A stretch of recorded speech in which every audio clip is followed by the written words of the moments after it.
This week in Jamaica Now, why the Police Commissioner Dr. Carl Williams is stepping down. Deputy Commissioner Novelette Grant is to act for 90 days while the search continues for a new appointee. JDF recruit flown to Florida for treatment of mystery illness that affected 79 others. Exposed, telephone company Flow publishes customers' private information. And Scotiabank revises fee to encash checks after backlash over 1,000% increase. I'm Damian Mitchell, and this is Jamaica Now. Police Commissioner Dr. Carl Williams says he is leaving the force because of personal reasons and because of his age. Dr. Williams, now 52, is to go on pre-retirement leave on January 6.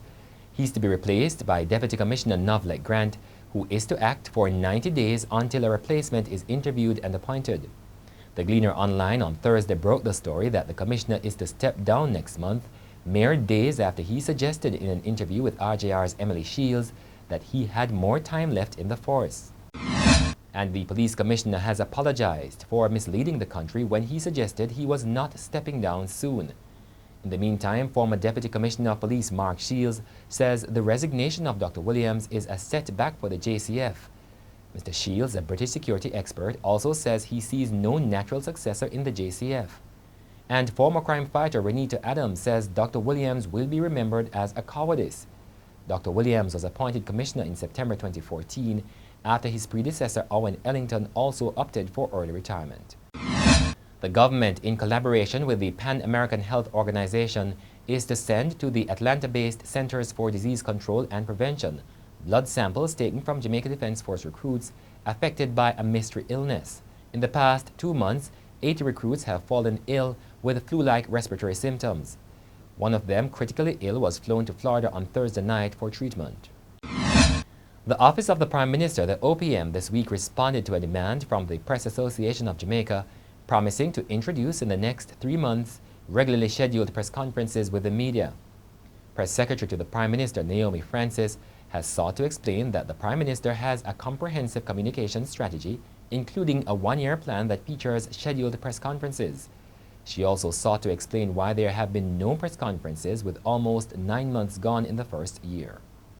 The first 9 months, well, I joined the team in October. The first 9 months were months to get things prepared, and I'm saying to you that certainly for the first year, it would be part of the strategy. So in other words, it was not a part of the plan for the first 9 months. I'm not going to speak definitively to a strategy for the first 9 months. I can tell you about a strategy that I have control over, and I'm saying that for the first year, certainly, there would have been a press conference. The Commerce Minister, Carl Semuda, says the government will be stepping up its public education on banking fees following public outcry after Scotiabank increased its check encashment fee by 1,000%. Scotiabank reaped public backlash after a letter writer to the Gleaner complained that the charges have moved from $140 to $1,358 to encash checks drawn on other banks. Amid the pressure, the bank later revised the fee, instead introducing a standard $385 for check encashments. Attorney at law Bert Samuel says customers whose private numbers have been exposed in the 2017 Yellow Pages directory may have legal recourse against telecommunications company Flow. The Gleaner this week reported that hundreds of Flow customers whose telephone numbers and other data had been private for up to 25 years have been released in the directory. Among those whose information have been listed are senior government ministers and top business leaders. Mr. Samuel says while he is not aware of the terms of Flow's operating license, there may be legal recourse.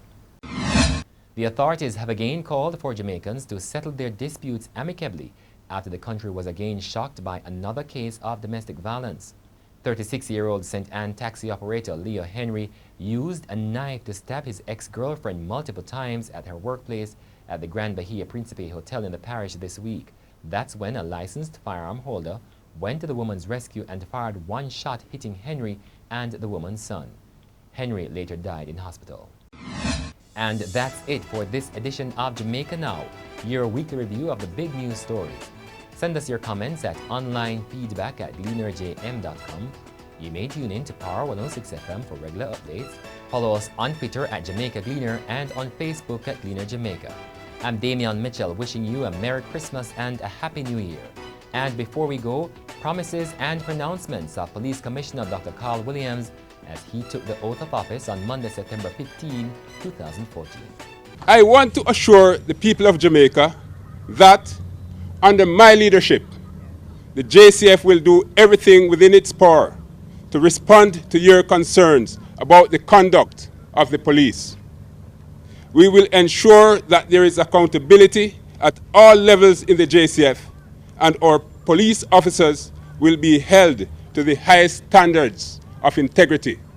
I give you my personal commitment that under my watch, the JCF will act decisively to remove any member who has chosen the path of corruption.